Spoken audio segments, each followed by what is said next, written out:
Hello, welcome back. Um, so before this, I've sorted out basically the RGB split, and I forgot to record it because I'm a dummy.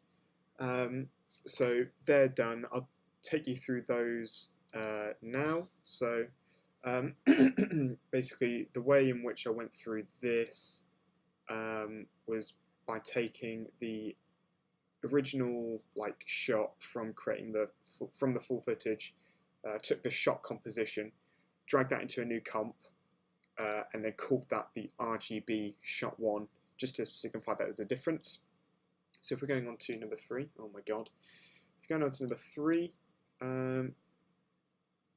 okay, yeah, I'll leave it at that. So this is shot number three. Initially, this was originally, sorry, these were all 5 seconds, and yeah, basically just added the split effect there. As you can see, that was playing, and this is done through. If I just close all these were done through adding. So initially, what it was the RGB. It was like the shot three, the regular composition. So these are all the same compositions, and I added an adjustment layer, and then on the adjustment layer, I've added a lumetri color and an optics compensation. And basically, the optics compensation. To be honest, I don't exactly know what the lumetri color is doing, but I think it's allowing for the three colors to separate out the image, or something along those lines. But basically, the optics compensation you can see here working, where the lens is kind of like distorting or stretching from the center. So the center here is staying in focus, but everything around it is being stretched, and you can see that with the split. And if I just find like a quick.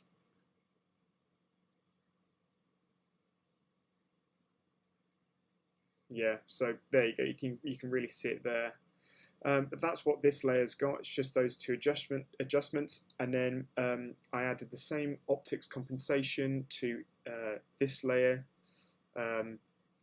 I then added a set channels effect. Basically, this further allows you to achieve this RGB split effect. So I've got the red channel here, which is set to red.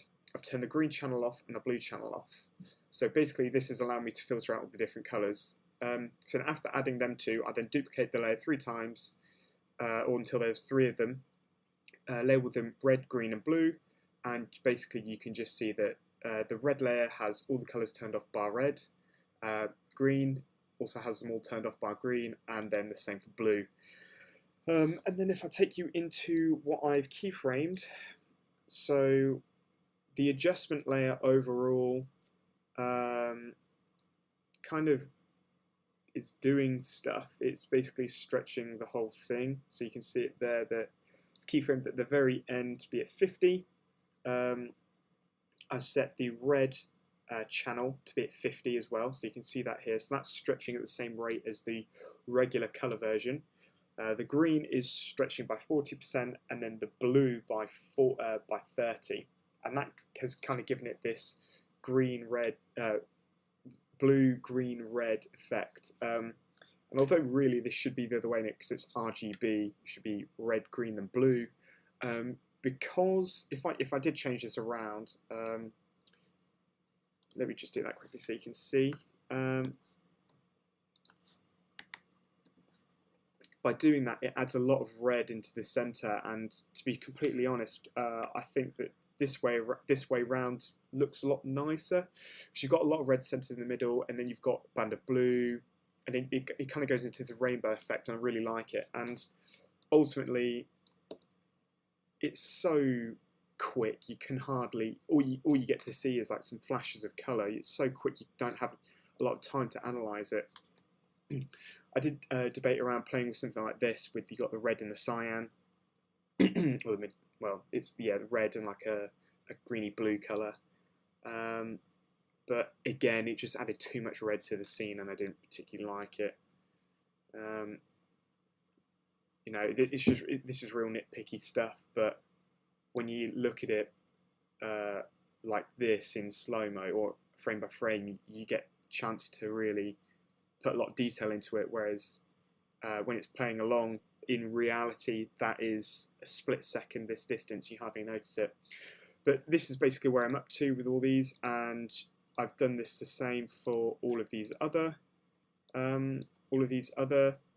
bits.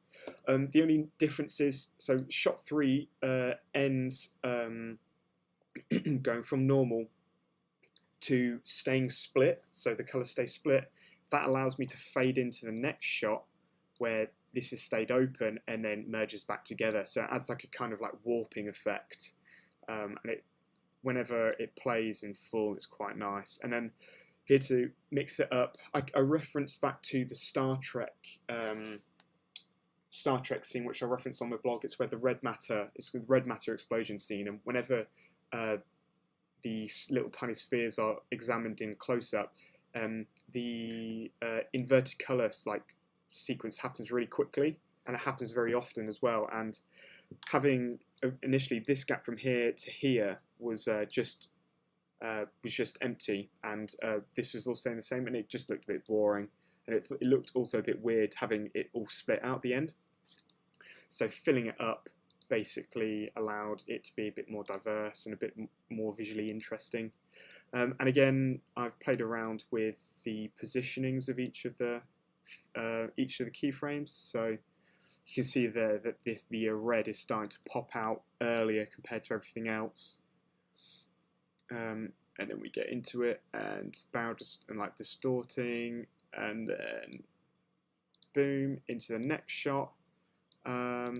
And here we enter the scene in the same way. We enter this shot in the same way. It's all distorted and then comes back together. But what was quite lucky actually with this shot is that towards the way in which I've actually, if I go into the final project, you can see that the way in which I've actually selected the final, you can't really actually, so the way in which if you were able to see the full clip, the way in which I've selected them, shot 3 and shot 4 are pretty much slap bang in the middle of the whole, sorry, let me start again. So there's 2 seconds being used in both these shots pretty much. And those 2 seconds out of the full 5 seconds are being taken from the middle of the clip, whereas shot 5 has been taken from the very end. So you come in with this like merge back together.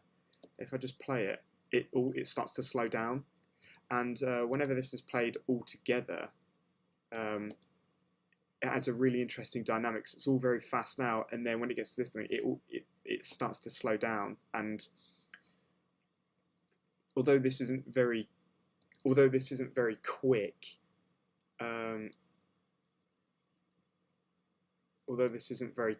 you do get this like pace slowdown, because this, like the editing I'm referencing here, sorry, although the editing isn't very quick, you still get this sense of motion slowdown. And I've just noticed the problem actually with my render. Brilliant. You see in the back there that I didn't turn the ball off, the ball object for the sphere. The sphere would be floating across here. I turned that off, just didn't turn this off. So that's brilliant, but probably just because I've pointed that out now, it's going to be more obvious to me. Yeah, oh well, life goes on. But yeah, so this is where I'm currently up to, and that's what I've just done, and I was a bit of a dummy and didn't screen record it.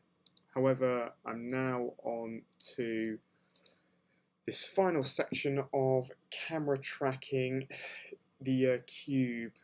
Like I said before, I wanted to add like a graphic of like a circle and then like an arm emerging off the side with some letters and numbers.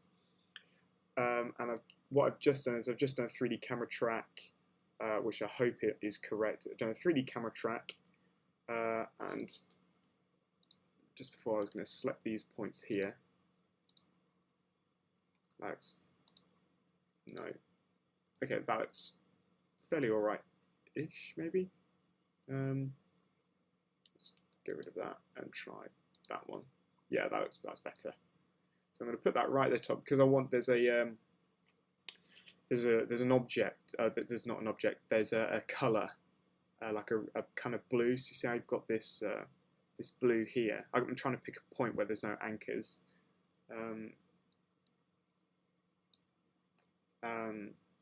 But yeah, there's a blue color there where I want this like thingy, where I want this graphic to emerge from. So I'm going to create a null and a camera.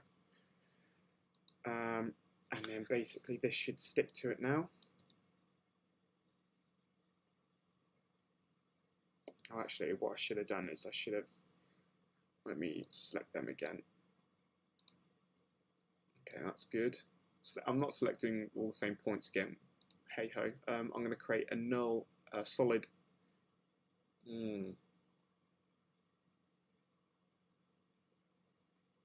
So really, what I should do is set ground plane.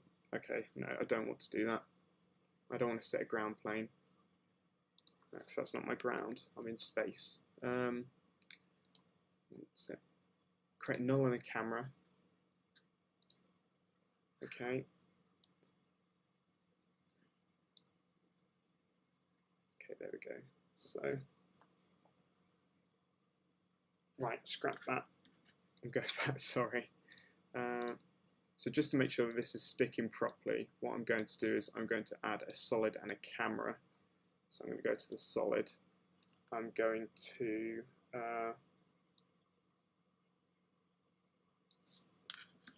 go to my rotate tool.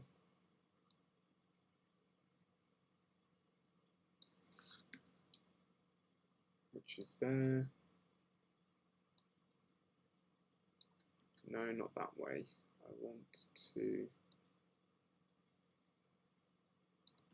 Which way do I want to spin it? I want to spin it that way, like that.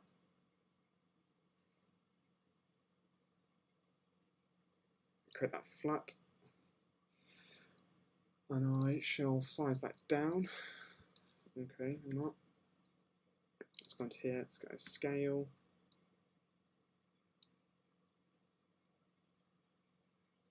Scale it down.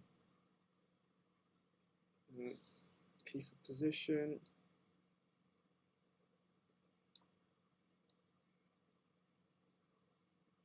And then let's see this play out, see if it sticks well.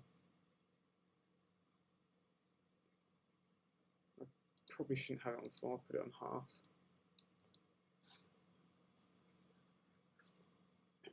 And then, yeah, so basically what I'm doing by this is I'm seeing, so I've created my camera and I've basically told this object here, this shape layer, to follow those points that I've selected. And by doing that, I'm able to test how well the track has been done, basically. I'll just pause this quickly. So the average error was 0.5, and I believe that's a good error rating. I think I'm not particularly sure. I can't remember. We did visual effects last semester, and pretty sure that's what we got told. That seems to be sticking fairly well. So what I'm going to do is, I think I'm going to go back, select those same points again, and then create a null. And then from that null object, I'm then going to basically create my graphics separately. And if you haven't seen my post about it, it's basically like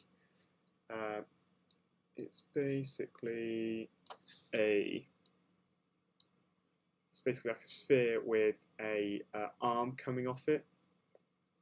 Yeah, that's pretty much it.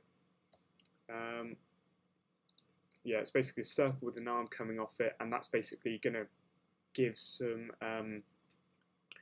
data about the object, meant to be more sci-fi like. So I'm going to get on with that. Thanks very much for watching. I'm not sure if I'm going to put this in the same video as the last post-production section, so if I have, apologies, but if I haven't, go check that other one out because it kind of goes through how I sorted out all the different shots. But anyway, thanks very much for watching and see you soon.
I think you're gonna have to be gentle.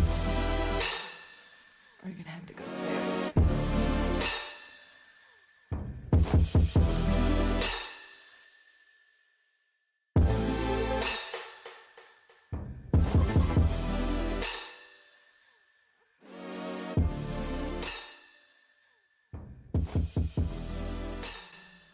And soft.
So to wrap up on the part 2 of the post-production, to kind of finalize the whole thing, because I've finished the whole animation, and I need to basically discuss some issues that I had. So within the script, within the storyboard and my initial ideas, I wanted to have this kind of I wanted to use some 3D tracking to track a point, and have like an arm come off it to basically reveal the text. And unfortunately, I wasn't able to do that, and that was due to multiple reasons. The main one being that the composite, like how the shot is composited, it really didn't allow for enough room. So although this isn't the shot 6, this one isn't the best example. The composition of it's all right, but it does leave some free space. However, shot 7, I think it is, maybe, or so yeah, shots 9 and 10 here. I also have like the same kind of graphics. So if I just play through quick. Okay, this is going to take a while, but yeah, you can basically see the same type of graphics popping up, and I wanted that to be tracked to this circle, and really the main issue here for me was, and this is the same in the other shot from the other angle, adding the line through the X Particles ring was very difficult. I find it very difficult to track visually, not within the software, but just with my eyes, because you'd see the line stemming from the text across and then down to the cube, down to the sphere. And although it looked good, the composition of the shot, because of the composition of the shot and the way that the X particles lie within the shot, it didn't look very good whenever the arm was passing through. When actually observing it in full, is basically, it just seemed like there's a part of the line where it was just gone, and to me that didn't look very good. I didn't really like it, and it just didn't seem right. So very much like shot 6, where it just pops up, I went for the same kind of style with this shot, with this, like with the title here, and I feel that it works a lot better. Same with this one as well. Having it down here in the bottom corner just seems a lot nicer as well. Initially, another good point as well to highlight is the fact of the shape in which how I wanted the arm. So I didn't want it to just be a straight direct line. I wanted it to branch off, and then so basically I wanted like a little arm going horizontal, or lying horizontally across the screen, and then stemming off to the sphere. And for some reason, I wasn't able to get it all to work. I was able to get like the whole object. I was able to draw the whole object. However, whenever I wanted to alter the that arm, it just wasn't having it, and I don't know why, but it just wasn't. So yeah. Overall, this could be something that I could further try and improve on. However, it just wasn't aesthetically pleasing. So that was just one point I wanted to highlight within this. So, but yes, so that was one of the main issues. And then coming on to the final edit, I've also edited the whole all of the different compositions together in the final comp. So starting at the bottom, we have shot 1. Oh. So we have shot 9, and initially these shots should have been in order. However, to try and create a narrative which flowed well. Some of the shots had to be tweaked. So shot 9 is the very last shot. You have this one. It then goes to shot 10, which is the more aerial view. And there's a reason for me putting it in this order, which I'll get on to explain later. However, next shot is shot 6. That's this elevating one, the one that pans up into shot 10. Then have the start of the RGB sequence, the 3 close-ups of the X particles. You've got shot 5, shot 4, shot 3, into shot 2, and then you have shot 7, the kind of scene setting to give the audience an understanding. And then we have black screen. This is the fade in, and then got a long, about 10 to 15 frame black screen just to pad it out. So the main reason why these shots had to be changed. So first of all, it was meant to open with shot 2, which is this panning shot, the sideways tracking or panning shot over the object, following the X particles. And to open the animation up using that, it was very peculiar because first of all, I didn't set the scene at all to the audience. The audience didn't know what they were looking at, and this was the first thing that they would see. So in my head, I needed to set the scene. I need to show them what the objects are, in what relation they are in the environment, and then what other objects were in there, like the sun and the fog, in what relation they were into everything else. So shot 7 was the perfect one for this, and I put that there. So went into shot 2, shot 3, 4, and then into 5. They're all the same. Then we go to shot 6, which is this upwards panning one. And then I realizing this now, I'm not quite happy with this transition between shot 5 to 6, because it goes from this extreme close up to this quite zoomed out shot. And I feel like it's very disjointed here. I feel like this is one half. This first half is something, and then the back half is something else as well. That's probably not a very good explanation, but it just seems very fragmented at this point because the shots are very different and varied. But so going into shot 6, like I said, got the panning shot going upwards, and then going into shot 10.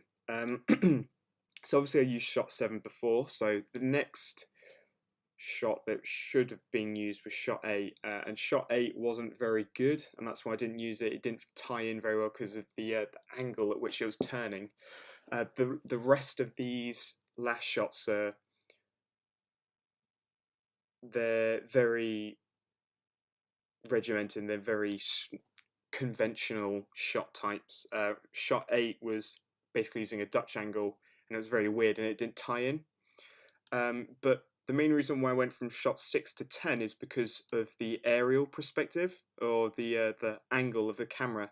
So the camera ends on a high angle, looking down, and jumping from shot 6 to the next logical shot which would be shot 9. It would just seem very weird. It seemed very weird to me, so I put in shot 10 there because of the same angle, and then it cut back to shot 9 for the final thing. And that to me overall made it seem like more of a free-flowing animation. But I hope that explanation was good enough. That's pretty much going to tie up this section of the voiceover, and the final part of the whole production process, post-production process. So thank you very much for watching. Please follow my next post or watch the whole animation on my blog. So thank you.